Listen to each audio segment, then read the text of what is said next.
ఆగడాలు సామాజిక పింఛన్దారులకు కన్నీళ్లు తెప్పిస్తున్నాయి. పార్టీ మునిగేస్తూ వేధింపులు గురి చేస్తున్నారు. ఉన్నట్టుండి పింఛన్ రద్దు చేసి ఓ దివ్యాంగుడు ఆత్మహత్యానికి కారణమయ్యారు. జెండాలు కట్టుకుని టీడీపీలోనే కొనసాగుతామని ప్రమాణం చేస్తేనే పింఛన్ డబ్బులు ఇస్తానని షరతు పెడుతున్నారు. అలా ఒక్కో ఊళ్ళో ఒక్కో నిబంధన. రెడ్ బుక్ రాజ్యాంగం వారికి ఆదర్శమైంది. చేష్టలుడి చూడడం తప్ప అధికారగణం ఏమీ చేయలేక చేతులు ఎత్తేస్తుంది.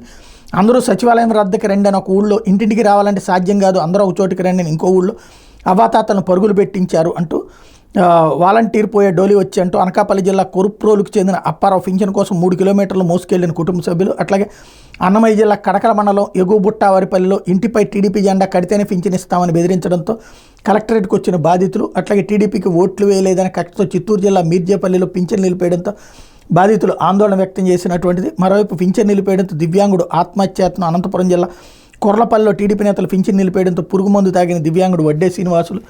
మరోవైపు పల్నాడు జిల్లా సత్తెనపల్లి మండలం కంకణాలపల్లిలో టీడీపీ నాయకులు కక్షగట్టి కూల్చేసిన వాలంటీర్ బ్రహ్మయ్య ఇల్లు వార్తని హైలైట్ చేశారు. ఇకపోతే డిఎస్పీల బదిలీలోనూ వివక్ష. రెడ్డి వర్గంలో ఒక్కరికి దక్కని పోస్టింగ్. టీడీపీ కూటమి తీరుపై సర్వత్రా విమర్శలు.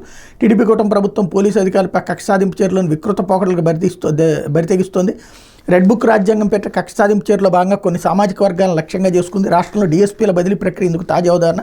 టీడీపీ కూటమి ప్రభుత్వం భారీ స్థాయిలో 96 మంది డిఎస్పీలను గురువారం బదిలీ చేసింది. వారిలో బదిలీ చేసిన 96 మంది జాబితాలో రెడ్డి సామాజిక వర్గానికి చెందిన డిఎస్పీలు 15 మంది ఉన్నారు. ఆ 15 మందిలో కనీసం ఒక్కరికి కూడా ఎక్కడా పోస్టింగ్ ఇవ్వకపోవడం విభ్రాంతి కలిగిస్తోంది. G Nageswara Reddy Kasibugga, K Srinivasa Reddy Thoorpu Godavari crime, V Narayanaswamy Reddy Bhimavaram, P Muralikrishna Reddy Vijayawada west ACP, P Veeranjaneya Reddy Nellore rural, M Suryanarayana Reddy Gudur అంటూ ఇట్లాగా ఏ అధికారులు బదిలీ చేశారు.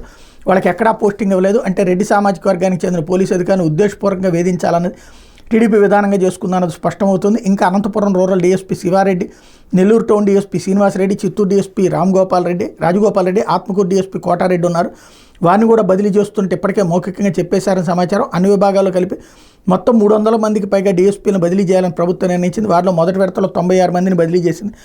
మరో 2 విడతల్లో మిగిలిన వారిని బదిలీ చేయనుంది అన్నటువంటి వార్తని హైలైట్ చేశారు. అయితే సాగర్లో